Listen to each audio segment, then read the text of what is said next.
So let us quickly go through the identifiers one by one. What does each identifier is used for?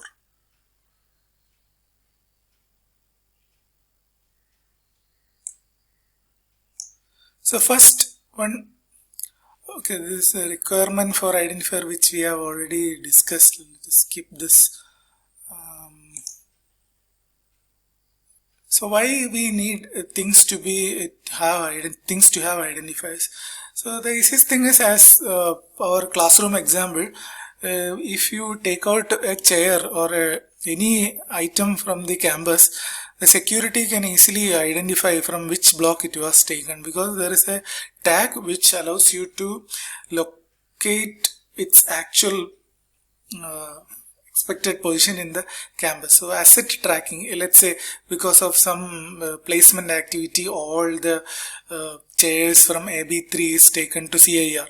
Then when you come back for the class, there will not be chairs, so you can easily track where it is and make arrangement to bring them back. And then preventive maintenance is another one where we use IoT, predictive and preventive maintenance. And quality control, track and trace information, we use it in logistics. Okay, so whenever we order something online, and what makes it possible to track it all the way is IoT.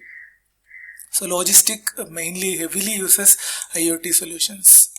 So AWS IoT Core also having a registry where you can have your own things. Those who have learned cloud services as an elective will be able to understand it quickly. So in AWS IoT Core, it's possible to have your virtual machines, sensor, data, everything with a proper identifier. Okay. So logical entities, physical entities, everything is supported on AWS Core IoT. So this is a typical way of writing it. Thing name, thing type, thing client ID, and so on. Okay. And you may be remembering same kind of setup was used in MQTT, where you have a channel and the URLs identifying the sensor. And next identifier is application and service identifier. So how do we identify the service? Whatever service you want, its name, etc. It's explained in the slide, you can go through it. Next, this is something which is more technical, communication identifier. Here comes your addresses starting from your low power WAN address, and then Ethernet IP address, phone number, session tokens, everything helps us to identify. So now we are learning a little bit about all these identifiers. HTTP session, then you have this session ID. You might have heard session expired messages while browsing or while doing bank transaction, because exactly a session IDs help you to identify a communication stage in the system. User identifier, human user application access. These are all very simple, you can easily understand by reading it. Data identifier.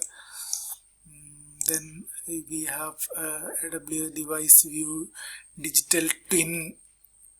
So it's actually a mapping from two worlds into one, digital twin. And time series data set, how are we going to deal with this? This is actually some data which is dependent on time. For example, stock market trends, climate, weather parameters, etc. Next comes location identifier. We have got GPS, and the story about GPS is here. You can read that. Protocol identifier, what kind of protocol we are using. Each protocol is identified by its header and defined in RFCs along with the IETF documents. That also you can read. There is nothing much to explain, that's why I am going faster. Now this is something which is specific to ThingSpeak public cloud.